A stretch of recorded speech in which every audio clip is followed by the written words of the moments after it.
So again, family law, property law, contracts law, liability law, this is at the heart, these matters are at the heart of the Code Civil, and they were the pillars of social relations of the French society during all the 19th century. Now, when Carbonnier says the Code Civil was the real constitution of the French society, I would be tempted to qualify what he says on two grounds. The first one relates to public law, and the second one relates to labor law. Public law. Let's take French society during the 19th century and public institutions.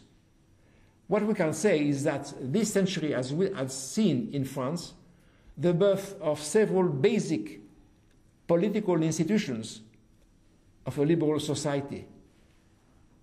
Parliamentarism, universal suffrage for men starting in 1848, and the affirmation and recognition of basic liberties, freedom of speech, freedom of association, freedom of education, freedom of religion, etc.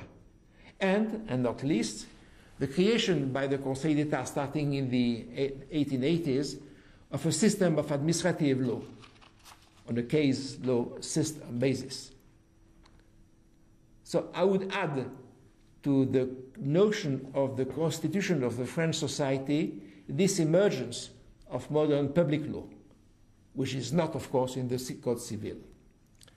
The second qualification that needs to be added to Carbonnier's dictum would be this.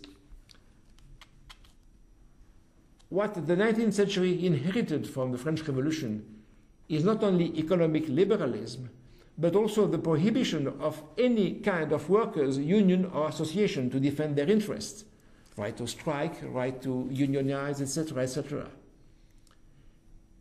In addition, where was labor law at that time? It was in the Code Civil. The law of contract between supposedly equal individuals was the law of labor relations. Why? We all know that perfect equality is not exactly what exists in labor law.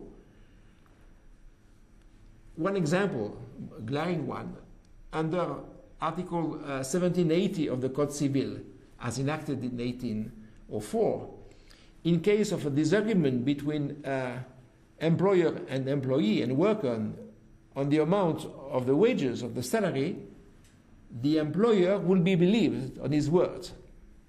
This was not an example of equality. And in fact, the first statutes giving some rights to the workers and protecting them against work accidents, for example, did not appear before the 1880s or the 1890s. So in that sense, one could say that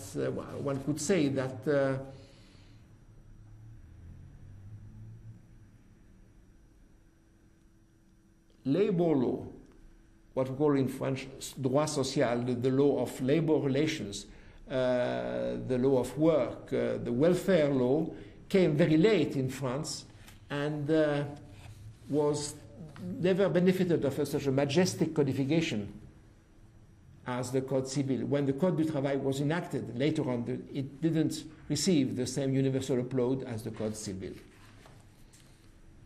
So this should never be forgotten when we celebrate, as we should indeed, the Code Civil. Many matters are not to be found in the Code Civil and were left apart.